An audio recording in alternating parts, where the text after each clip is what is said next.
Hey, Ronnie, Hey, Lou. I need my space. That doesn't sound good. Our relationship is over. Okay. That's one way of knowing how your relationship is over. We're going to give you some more next on Men Are So Smart. Who you choose to spend your life with is an incredibly important decision. And sometimes you realize the person you thought was the one isn't the right choice anymore. That happens. But that doesn't stop people from staying put in a dead-end relationship, says Cheryl Ziegler, a counselor and author of the forthcoming book, Mommy Burnout, How to Reclaim Your Life and Raise Healthier Children in the Process. Sometimes fear is the only reason a person stays in a relationship, even when they know it's over. They fear being alone or not finding someone else. I know someone just like that. If that's the case for you, and your partner is more of a source of stress rather than comfort, it may be time to end the relationship. What are some of the signs that the relationship has run its course? Number one, you try to work out problems with your partner, but they never make an effort. She says, I see couples in my office all the time complaining that they have problems communicating. One partner will say something like, I've told him hundreds of times not to come home late, and he doesn't listen. I just need help communicating it to him so he'll understand. Her response usually goes something like this, well, you've said it loud and clear just now. What do you think isn't being understood? If you've said it over and over, and if you've yelled and cried trying to get them to understand, then it's time to move on. If they don't understand it after all of that, they probably never will.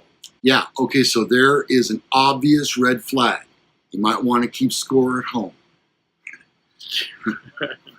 One of you had an affair or multiple affairs and isn't remorseful about it. Many couples enter relationships feeling confident that there are a few things they would absolutely, without a shadow of a doubt, end a relationship over. Affairs, addiction, and physical or sexual abuse are the 3 A's. I can tell you that infidelity is not and should not be a deal breaker in relationships. Many couples can absolutely overcome sexual and emotional infidelity and rebuild a relationship that was better than it started at the altar. What is a sign that a relationship is ready to dissolve is when there is no sign of remorse or willingness to change after several attempts. You realize you don't really like or respect your partner at their core. That's such a common reason to end a relationship. How could you possibly spend the next 5 years, much less the rest of your life, with someone you don't admire? This may be a really hard reality you have to confront. There could be a number of reasons why you've lost respect. Maybe you've been with this person for quite some time, but no one in your family or group really likes them, and you're starting to feel the same way. If you're with a person who you don't respect, it's just not possible for your relationship to last long, much less grow and expand. Does that apply in your situation? You rarely have sex. This can be a deal breaker right here. The shift is often gradual. Less hand-holding, less kisses goodbye, fewer nights cuddling on the couch or in bed, and before you know it, there is no more foreplay. Sex then becomes something you do in the dark, with little to no romance, and you're counting the minutes until it's over. You initially make excuses for the changes. You're still on your period or have a migraine. You slowly start breaking your evening rituals like watching your shows together or talking about your day. You go to bed either early or late. Before you know it, you're not only not having sex, you no longer engage in all the precepts buildup, being affectionate, communicating and sharing a sense of playfulness. All of it gone. You've asked your partner to go to couples therapy, but they refuse to go. You've been feeling stuck in a rut for a long time and have been crystal clear about needing a change. Perhaps you've suggested counseling, and your partner does nothing, then your relationship is probably over. You may hope that things may change on their own, but your partner's lack of interest is a clear sign they don't care. They say the definition of insanity is doing the same thing over and over and expecting a different result. Mm-hmm. If your partner clearly doesn't want anything different, expecting something to change is often fruitless. You're fantasizing about another person. Another red flag. At some point, you may have become numb to the relationship. You no longer care to talk. You don't even bother to fight. And usually, sarcasm replaces the nasty words that used to come out of your mouth. Now, you're condescending and find opportunities to point out when your partner is wrong or clueless. Then you replace the anger with fantasies about another person in your life, one that is likely more attractive, smarter, more successful, and perhaps even better in bed. You find comfort in creating situations where you imagine this real or imagined other person in your life. It allows you to hold on to hope that you won't be lonely if your current relationship should happen to end. You could be in a high conflict relationship. If you can't stop arguing and have exhausted all other options to learn conflict management skills, it's likely that your health, happiness, and overall life satisfaction has taken a nosedive. Mm-hmm. It may be time to dissolve your relationship, especially if you have children. Good news?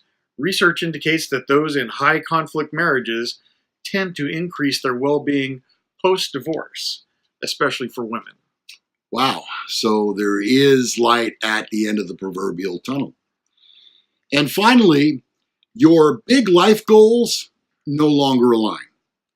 If you find yourself in a relationship where your basic wants, wishes, needs, and life desires don't really align, it's time to move on. Let's say you've always wanted children, but now your partner is not so sure. If starting a family is a must for you, this is not really something to compromise on. It's an obvious deal breaker. Or it may be that he just wants to live together and you really want to get married. You could wait for years on end and maybe it will work out, maybe it won't. But if your partner is crystal clear that they are absolutely not into marriage, you have your answer. Don't fool yourself into thinking that they are going to change. There are a couple of things that you should know about. Number one, if you don't want kids and the other person does, move on. Right.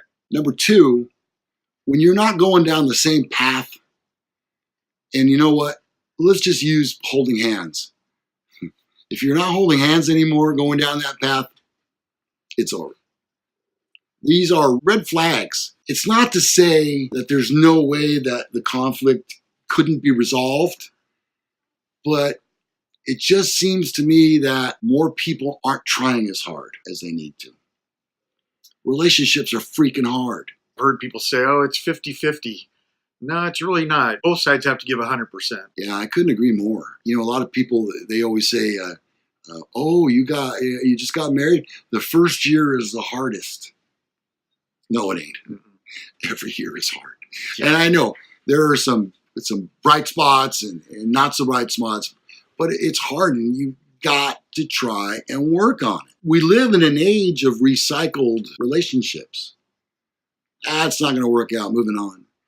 And I think that speaks to a lot of single mom situations. About 50% of marriages end up in divorce. So you're not in bad company if it doesn't work out. But certainly the worst thing you can do is try to salvage something that's unsalvageable. Mm-hmm. And if you're doing it for kids, what happens when those kids are grown? All they've seen is bickering and fighting between their mom and dad. Yeah, that's and all they that's might what be they resentful. know. Yeah. Perhaps they take that into the next relationship, or they take it out on the kids. It's hard. I was a divorced man with a son who was about 5. Even that was hard. You think a relationship is hard. Imagine what it's like having to raise a child when you're divorced. And another thing that's hugely wrong is using the child as a spike between the two of you, or using or influencing the child one way or another based on your success or lack thereof in a relationship. I see a lot of that where one parent will talk badly of the other. Kids pick up on that. Yeah. And kids are smart. They don't necessarily believe every bad thing you're telling them about your partner. And more often than not, it probably makes you look bad in their eyes. It does. Because you're insulting their mom or their dad. Right. Yeah. So it's good for everybody to act like grown-ups. Honestly, this child will tie you together with that other person for 18 years. Mm-hmm. Rather than have an 18 stressful years, make it as good as you can. What we're saying is there are obvious signs that you'll find. And just one red flag doesn't necessarily mean the relationship is over. But if you start to see a couple of common denominators that coincide with this list that we've just shared with you, you need to seriously consider it because it's unhealthy for you. And as we just mentioned, children. At the same time, just make sure. Just make very, very sure because there's one thing we know about divorce. It's expensive. Do you know why it's expensive? Because it's worth it. Sorry, that's a joke. Ronnie. All right, that wraps up another edition of Men Are So Smart. Thank you so much for listening and watching. We do appreciate it. It gives us a chance to get together just about every weekend and have some fun with you, our viewers. If you enjoyed the program, you learned something, thanks. Click the like button if you're so compelled to do so and had a great time. Subscribe to our channel. I'm Lougallagher. I'm Corvette Ronnie. He is indeed. And we'll see you next time on Men Are So Smart.